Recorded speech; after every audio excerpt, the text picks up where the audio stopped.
அன்பினர்களே, தொடர்ச்சியாக உலக பரப்பில் வெனிசுலா மீதான பார்வைதான் உலகம் முழுவதும் பரவலாக பல கோணங்களில் ஆபரேஷன் பண்ணப்பட்டு வருகின்றது. அதாவது ஒரு மணி நேரத்தில் வெனிசுலா அதிபரை எப்படி இவர்கள் கைப்பற்ற முடியும் என்பது மிகப்பெரிய கேள்விகளை உலக உளவு தாவனங்கள் மத்தியில் ஆராயப்பட்டு வருகின்றது. தற்போது இந்த ரெக்கார்டிங் போகப்படுகின்ற வரைக்கும் பல முக்கியமான உளவு தாவனங்கள் இது குறித்து மிகப்பெரிய ஒரு ஆராய்ச்சியை நடத்தி வருகின்றார்கள். அதில் ஒரு பகுதி ஒரு மணி நேரத்தில் எந்தவித ஒரு அசம்பாவிதம் இல்லாமல் நேரடியாக போயிட்டு ஒரு வீட்டுக்குள்ள ஒரு கள்ளன், அதாவது ஒரு நள்ளிரவு தூக்கத்தில் ஒரு திருடன் போயிட்டு அந்த வீட்டுக்குள்ள ஏதோ ஒரு பொருளை திருடி கொண்டு போற மாதிரி தான் கொண்டு வந்தான் அமெரிக்கன் போஸ்ட். இது எப்படி சாத்தியமாகும் என்ற ஒரு பல கோணங்களில் பல வகையான ஆபரேஷன் ரிப்போர்ட்ஸ்கள் வந்து கொண்டிருக்கின்றது. அந்த வகையில் பார்க்கின்ற போது அங்கிருக்கின்ற இராணுவ உயர் அதிகாரிகள் அத்தனை பேரும் அமெரிக்காவுக்கு பணத்துக்கு அடிமையாகிவிட்டார்கள், காட்டி கொடுத்திருக்கின்றார்கள். இங்க போனா இதை அள்ளிட்டு போகலாம், இந்த ரூட்ல போகலாம் என்று ரூட்டை போட்டு கொடுத்தவனே அவட்ட படைகள் தான். ஆனா நாய்களா என்ன செய்யறது, சம்பளத்துக்காவது கொஞ்சம் நியாயமா நடந்து கொள்ளக்கூடாதா?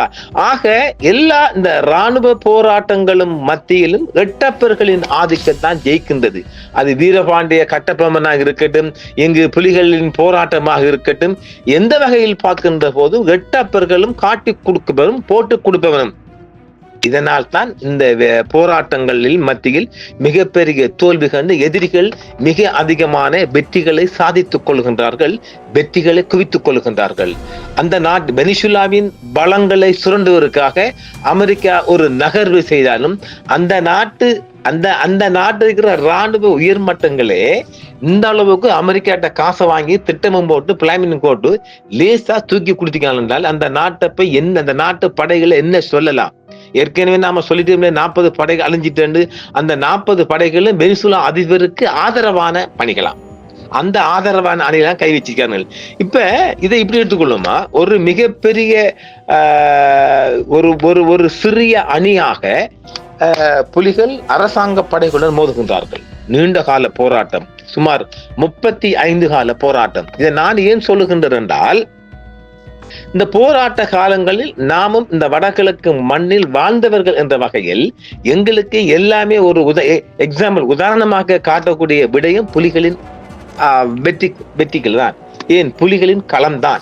இப்பொழுது நாம் பலஸ்தீனத்தை போய் நம்ம யாருமே கண்ணால பார்க்கல, அங்க மோதல்லாம் காதால கேட்கிறோம், சில வீடியோக்கள் பார்க்கிற மாதிரி. ஆனா நாங்க அப்படி இல்லை. இங்க நாங்க அனுபவ ரீதியாக இங்க பிராக்டிக்கலாக நாங்கள் இந்த யுத்தத்தை நாங்கள் அனுபவித்தவர்கள், எல்லா வகையிலும் நாங்கள் நசுக்கப்பட்டவர்கள்.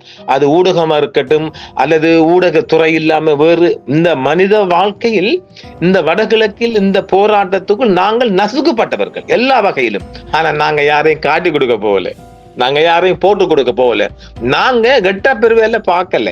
அதனால நாங்க நாட்டின் எந்த பக்கமும் போகலாம், எந்த பக்கம் நினைச்சா நாங்க ஸ்டேரிங்க போட்டு போகலாம், சிலருக்கு போகல. ஏனென்றால் எட்டப்பர்களும் காட்டி கொடுத்தவர்கள். நாங்க ஏற்கனவே சொல்லியிருக்கிறோம் இல்ல, இந்த வீரபாண்டிய கட்டபொம்மன் தொட்டு இங்கு நடந்த ஈழ போராட்டம் வரையும் காட்டி கொடுத்த எட்டப்பர்களின் ஆதிக்கம் தான் வெற்றி பெற்றிருக்கின்றது. அந்த வகையில் தான் வெனிசுலாவில் கூட ஒரு மணி நேரத்துக்குள் மிகப்பெரிய அதாவது 2ஆம் உலக மகா யுத்தத்தின் பிறகு மிகப்பெரிய மோசமான செயல் என்றுதான் ரம்சுமாமும் அதை வர்ணிக்கார்.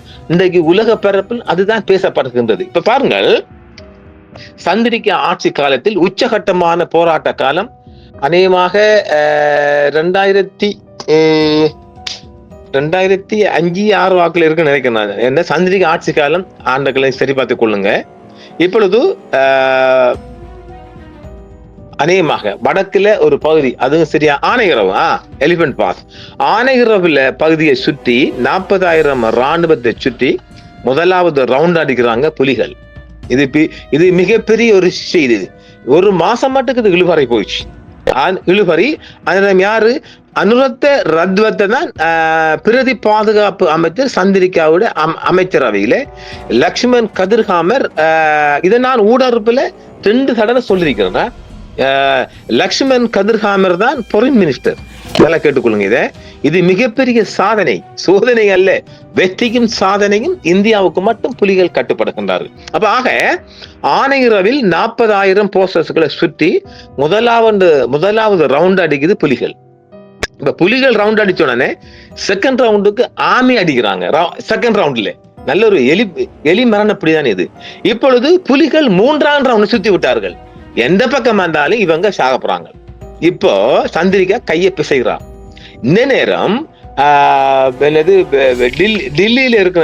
டெல்லியில ஒரு சிறிய ஒரு மைனர் ஆபரேஷனுக்காக லக்ஷ்மன் கதிர்காமர் என்ற ஒரு வக்கீல், அவர் ஒரு ஃபாரின் மினிஸ்டர் இருக்கிறார். Apollo hospital, Delhi Apollo hospital. இதெல்லாம் ஒரு மனதிலிருந்து எடுக்கிற விடயங்கள். புல வந்தா கொஞ்சமா சரி கட்டி கொள்ளுங்க. டெல்லியில், அதாவது இந்த 40,000 படைகளையும் புலிகள் ரவுண்ட் அப் பண்ணிய போது டெல்லியில் இருக்கின்றார் ஃபாரின் மினிஸ்டர் லக்ஷ்மன் கதிர்காமர் சந்திரிகான் 2வது கட்ட ஆட்சிகள். அப்போது உடனடியாக அவருக்கு இந்த செய்தி பாஸ் ஆகுது. அவர் மெட்ராஸில் உள்ள அப்போலோவில் ட்ரீட்மெண்ட் பெற்றால் அங்கு புலி ஆதரவாளர்களால் அவருக்கு பாதுகாப்பு இல்லை என்பதால் அவர் இங்கேயும் சிகிச்சை பெறாம டெல்லி அப்போலோவில் ட்ரீட்மெண்ட் பெறுகின்றார். அவருக்கு ஒரு மைனர் ஆபரேஷன் எனக்கு தெரியும், சரியா பார்க்கலாங்க. இது திடீர் சரியாக இருக்கின்றது. என்னால் புலிகளின் கள ஆட்டத்தை நான் சொல்ல வரேன். இங்க புலிக்கு ஆதரவு என்று சொல்ல வரல, ஒரு நல்ல விடயத்தையும் நாம எடுத்து சொல்ல வேண்டிய பாரிய பொறுப்பு எங்களுக்கு இருக்கின்றது. இந்த நிகழ்ச்சியெல்லாம் மறந்து போகக்கூடாது. இதெல்லாம் புத்தக வடிவில் வரக்கூடிய விடயங்கள். ஏனெனில் எதிர்வருகின்ற எமது சமுதாயத்துக்கு இந்த விடயங்கள் எடுத்துரைக்கப்பட வேண்டும் என்பதற்காகவும் இப்ப உள்ள சுமார் ஒரு 30-35 வயசுக்காரங்க கூட இந்த விடயங்களை அறிந்து கொள்ள வேண்டும் என்பதற்காக நான் சொல்லுகிறேன். ஒரு எலி குஞ்ச போயிட்டு ஒரு எலியை தூக்குற மாதிரியும் கள்ளக்கோழியை பிடிக்கிற மாதிரியும் ஒரு இறமை கொண்ட நாட்டுக்குள்ள இந்த ரவுடித்தனம் பண்ணி அவன் கொண்டு போய்கிறானால் புலிகள் மிகப்பெரிய வெற்றியாளர்கள். அப்படியெல்லாம் பிடிக்க விடல. ரைட். இப்போது 40,000 படைகளையும் மீட்க வேண்டும் என்பதில் சந்திரிகாவும் அனுருத்த ரத்பத்தையும் பேச்சுவார்த்தை பண்றாங்க. இப்பொழுது நாட்டிலிருந்து கொஞ்சம், அதாவது நாட்டின் வேற அதாவது அனுருத்த ரத்பத்தை ஒரு பிளான் பண்றாரு. வெங்க ஆனையரவை நோக்கி அனுராதபுரத்துல படைகளை இறக்கி அங்க மோதி அடிப்போம்னு சொல்றாரு. யாரு? அனுருத்த. அவர் ஒரு பாதுகாப்பு கர்னல் நினைக்கிறாரு. ஏற்கனவே ஆமியில இருந்தவர் தான் அனுருத்த ரத்வாத்த ஒரு மோசமான முடிவென்று, மோட்டுத்தனமான முடிவென்று முதல் சொல்லப்படுது. இப்பொழுது இந்த இப்ப யாரும் அசையலை. அந்தந்த ஏரியாவுக்குள்ள சப்ளை பண்ணப்படுது. ஆமியில இப்ப தேர்ட் ரவுண்ட்ல முதலாவது புலிகள் போட்டுட்டு அந்த புலிகளை சுத்தி செகண்ட் ரவுண்ட்ல ஆமி சுத்தினாங்க. ஆமி சுத்த மீண்டும் புலிகள் தலைவர் ஆர்டர் போறாராம், தேர்ட் ரவுண்ட்ல சுத்தி கொள்ளுங்கட்டு. எந்த பக்கம் பார்த்தா இந்த 40,000 படை அழியத்தான் போகுது. மிகப்பெரிய எதிர்பார்ப்பும் அச்சமும் கூச்சமும் பயமும் ஆமிக்குள்ள நடக்குது. அதாவது இப்ப இந்த பலஸ்தீன்ல ஹமாஸ் மோதுற மாதிரி மிகப்பெரிய இறுக்கத்துடன் புலிகள் வருந்து காட்டு கொண்டு நிக்கிறாங்க. இந்த 40,000 பேரையும் அடிச்சு மண்டையை போடுறோம்னு நிக்குது ஒத்தப்பால்ல. இப்பொழுது அனுரத்த ரத்தத்தை ஒரு சந்திரிகாவிட்ட பிளான் பண்ணி எடுக்கிறார். நாம ஏனைய பகுதி அனுராதபுரத்தை ஒரு சென்டராக மையமாக ஏபுரைய மையமாக வைத்து நாம ஒரு தேவைப்பட்ட படைகளை இறக்கி தரைவழி தாக்குதல் ஒன்றை தொடுப்போம். அதாவது அனுராதபுரத்திலிருந்து தரைவழியாக பாதுகாப்பு ஆமிகளை இறக்கி தரைவழி கூடாக நாங்களும் ஒரு மோதலை செஞ்சு இவங்களை அடிச்சு கலப்பம் பண்ணு இவர் அனுரத்தை பிளான் பண்றாரு. உடனே சந்திரிகா டெல்லியில் இருக்கின்ற லக்ஷ்மன் கதிர்காமத்தை டிஸ்கஸ் பண்றா. அவர் அங்கிருந்தே சொல்றாராம், சொன்ன அது முட்டாள்தனமான முடிவு, அப்படி அல்லன்னுட்டு அவர் அங்க டெல்லியில இருந்தவர் பொறுமிஸ்டர் தானே, டெல்லியில இருந்து உடனடியாக டெல்லியின் பாதுகாப்பு அமைப்புகளுடன் பாதுகாப்பு அமைச்சர் உட்பட பேச்சுவார்த்தை நடத்துகின்றார். இந்தியாவுடன் எங்கட 40,000 படையை மீட்டு கொடுக்கணும். உடனே அவங்களோட படையை இறக்கணும்னு சொல்றாரு. இந்தியா கிட்ட முதல் கேட்கிறாரு. இந்தியா சொல்லிச்சு, நாங்க படையை தர மாட்டோம், உங்களுக்கு வேண்டிய ஆயுதங்கள் தாரோம், உங்களுக்கு என்னென்ன ஆயுதம் வேணுமோ அதை கொடுக்கணும்னு சொன்ன உடனே இல்ல அதுக்கெல்லாம் இப்ப நேர காலம் போதாது, எங்களுக்கு படைகள் தான் வேண்டும், எங்களுக்கு உங்களோட இந்தியா படையை எடுத்து எங்கட 40,000 படையை மீட்டு கொடுக்கணும்னு ஒத்த காலில் வரைஞ்சு காட்டிக்கணுங்கிற இந்தியா ஏலவே ஏலாண்டுட்டு வேறு அங்க டெல்லியில இருந்தா போல USA UK இப்படி மேற்குலக நாடுகள்லாம் கொண்டு முறையிடுறார். எங்கட படைய தாங்கன்னு சொல்லி மிகப்பெரிய ஒரு நகர்வுங்க அது. லக்ஷ்மன் கதிர்காமர் ஒரு கெட்டிக்காரன். ஏனெனில் இந்த 40,000 படைய கூட அவர் சொன்ன ஒரு வார்த்தை, லக்ஷ்மன் கதிர்காமர் என்ன முட்டாள்தனமான புலி அங்க இருக்கிறான், 40,000 படையை லொக் பண்ணி வச்சுக்கிட்டு வாரமங்களை அடிச்சடி சாவடிப்பான் இல்லையா, என்ன மூடத்தனம் வந்து அதுல கொஞ்சம் கோவப்படுகிறார் லக்ஷ்மன் கதிர்காமர். இதெல்லாம் வெவ்வேறு செய்திக்குள்ள அப்போது நடந்த செய்திகள். இது ஒன்றும் கையில மடியில போடலாங்க. இதை நம்ம இப்போ வெளிநாடுல இருக்கின்ற நிறைய புலிகள் ஆதரவு கொண்டு போலும் புலிகள் இயக்கும் இந்த செய்திகளை பார்ப்பாங்க, கேட்கணும், கரெக்டா எழுதக்கூடியவர்கள். அப்புறம் உலக நாடெல்லாம் போய் இவர் முறையிட்டுடனே சரி 40,000 படையை காப்பாத்துறதுக்கு உலக நாடுல பாதுகாப்பு கொடுப்பானுங்களா? கொடுக்கல. அது நோக்கம் அதுவல்ல. உலக நாடுகளிடம் போய் இவர் மண்டிகிட்டு எங்கட 40,000 போசஸையும் காப்பாற்றி கொடுங்கள் என்று மண்டிகிட்டு கெஞ்சுகின்ற போது இந்தியாவுக்கும் அழுத்தம் வரும்னா லக்ஷ்மண் எதிர்பார்த்தார். அதே மாதிரி தான் அழுத்தம் வந்துச்சு. எல்லோரும் போன் போட்டு எல்லா துறைகளாலும் எல்லா நாடுகளாலும் போட்டு இந்தியாவுக்கு அழுத்தம் அறிஞ்ச ஸ்ரீலங்கா படை 40,000 காப்பாத்தி கொடுத்துருங்க. ஏன்னால் எதுவானாலும் இந்தியாவில் கேட்காம எதுவும் நடக்காதுங்க. நீங்க அதுக்கு அண்மை காலம் ஏன்னா இந்தியாவை ஒதுக்கிட்டு இப்ப சொல்ற மாதிரி சொல்றது இந்தியாவை எதிர்த்துக்கிட்டு ஒருபோதும் இலங்கையில நீயும் இருக்கல நானும் இருக்கல அவரும் இருக்கல. புரியுங்களா? அது பெரிய வலிமை கொண்ட நாடு. இப்ப எல்லாம் சொல்லுவாங்க நாங்க இந்தியாவுக்கு எதிரி என்று. நாங்க ஒருபோதும் எதிரி கிடையாது. உள்ளபடி சொல்லணும். இந்தியாவை எதிர்க்கிட்டு இலங்கை ஸ்ரீலங்கா ரசமோ இல்ல ஈழக்காரங்களோ இல்ல முஸ்லிம் யாரும் ஒன்றும் பண்ண இயலாது. வல்லமை பொருந்திய நாடு. அப்போ இந்த இவர் எல்லா முறையிட்டார் இல்ல எங்க உலக வல்லரசு UK பிரான்ஸ் எல்லா நாட்டிலையும் டெல்லியிலான எம்பசி இருக்குது. இலங்கையில இல்லாத எம்பசி கூட டெல்லியில இருக்குது. அங்கிட்டு போய் அவர் முறையிட்டார். முறையிட்டவுடன் இந்தியாவுக்கு அழுத்தம் அதிகரிக்குது. நீங்க என்ன பண்றீங்களோ ஏது பண்றீங்களோ அவங்களோட 40,000 போஸ்டர்ஸையும் நீங்க ரிமூவ் பண்ணி மீட்டு கொடுத்துருங்கன்னு போகுது. கடைசியா இந்தியாவுக்கு வேற வழியே இல்லை.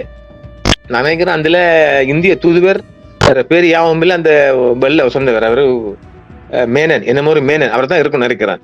உடையாக இந்தியன் எம்பசிக்கு அழுத்தம் டெல்லியில இருந்து வருகுது. இதை செஞ்சுங்கண்டு வன்னி பக்கம் ஒரு ஃபேக்ஸ் கொண்டு போகுது. புரியுதுங்களா? ஒரு ஃபேக்ஸ் ஒன்று போகுது. அந்த ஃபேக்ஸ் போனவுடன் உடனடியாக புலிகள் தன்னுடைய தேர்ட் ரவுண்டையும் எடுக்கிறாங்க, அவங்களோட பெஸ்ட் ரவுண்டையும் எடுக்கிறாங்க. அவங்க பெஸ்டும் தேர்ட் வச்சாங்க, எடுத்தாங்க.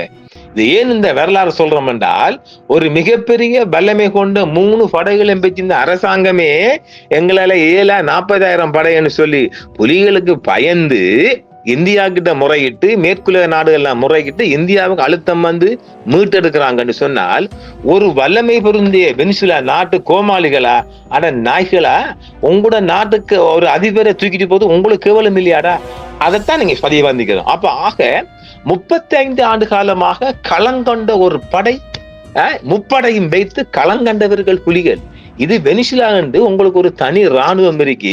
நீங்க அவன் எதிர்த்து போடாத பக் இல்லாம 1 மணி நேரத்துக்குள்ள உங்களோட நாட்டு தலைவரை தூக்கி கொடுத்தண்டா நீங்க எல்லாருமே விஷம் குடிச்சு சாகணும்டா.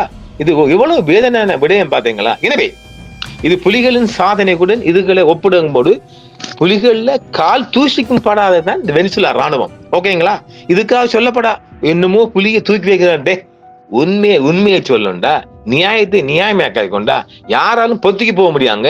நமக்கு தெரிஞ்ச விஷயத்தை சொல்லி இருக்கிறோம். உண்மையே வடகிழக்கில் களங்கண்டவர்கள் புலிகள், பல வெற்றிகளை குவித்தவர்கள் புலிகள். அதையும் இதையும் ஒப்பிடக்குள்ள வெனிசுலா இந்த புலிகள்ல கால் தூசிக்கும் பெருமதி இல்லாதவன் தான் இந்த வெனிசுலா எட்டப்பர்கள். அதற்காக இந்த செய்தியை கொண்டு வந்துகிற மக்களே. வேற ஏனெனில் இதுல புலிகள் பலம் மிகப்பெரிய பலம் இருந்தார்கள். இப்ப எத்தனை நாட்டை போட்டு அழிச்சீங்க? எத்தனை 10 நாடுகளை கொண்டு வந்து இல்லையா அந்த புலிகளை மோதி அழிச்சீங்க? அழிக்கல, பின்வாங்கப்பட்டுச்சாரு.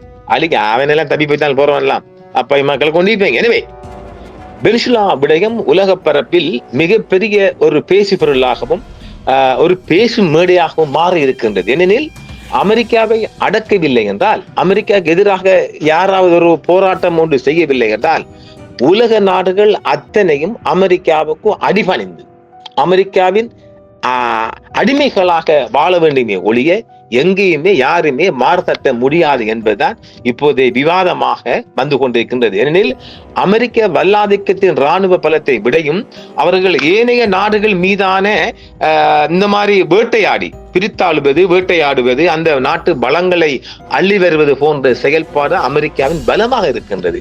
நாடு பெரிய பங்க்ரோட் நிலைமை போகும்போதுதான் இந்த மாதிரியான பாய்ச்சலுக்கு அமெரிக்கா ரெடி ஆகுது. அடுத்த ரெடியாங்கள் ஈரானுக்குள்ளும் ஒரு பாய்ச்சல். நாம் ஏற்கனவே பலமுறை சொல்லி வரோம் இல்லை? அடுத்த கட்டம் அங்க உள்ள எரிபொருள் எல்லாம் உறிஞ்சு குடித்தவுடன் அங்கு ஒரு அங்க இருக்காவே ஒரு போன இந்த லாஸ்ட் இறுதி ஆண்டுல நோபல் பரிசுக்கு வந்தவன் அந்த அம்மாவை தான் வைக்க போறாங்களாம் அமெரிக்கா. ஆக மிகவும் ஒரு உலகத்தில் மிகவும் மோசமாக தொடர்ச்சியாக கண்டனங்களை குவித்து வருகின்ற ட்ரம்ஸ் மாம்ஸ் வெற்றி களிப்பில் தான் இருக்கிறார். இதெல்லாம் கண்டனம் என்ன செய்ய போது? கண்டனம் வேலை, அதான் கண்டனம் வேலைக்கு ஆகுமா அன்று நடக்க போறல. கண்டனம் விட்டாங்களா நானும் வடிவேலு மாதிரி சொல்லிப்படி உட்கார்ந்துட்டு போங்க, அடுத்த ஒரு நாட்டுக்கு பாயத்தான் போறோம். எனவே நாங்கள் மற்றும் ஒரு மிக அதிகமான செய்திகளும் மீண்டும் சந்திப்போம். என்றும் உங்களுடன் சன்ரைஸ் இந்தியா டிவி சப்ஸ்கிரைப் பண்ணுங்கள், பெல் பட்டனையும் கிளிக் செய்யுங்கள். உங்கள் ஆதரவே எங்கள் சேவை. ஆதரவு தாருங்கள், அரவணைப்போம். மறக்காம சர்ப்ரைஸ் பண்ணுங்க. தேங்க்யூ.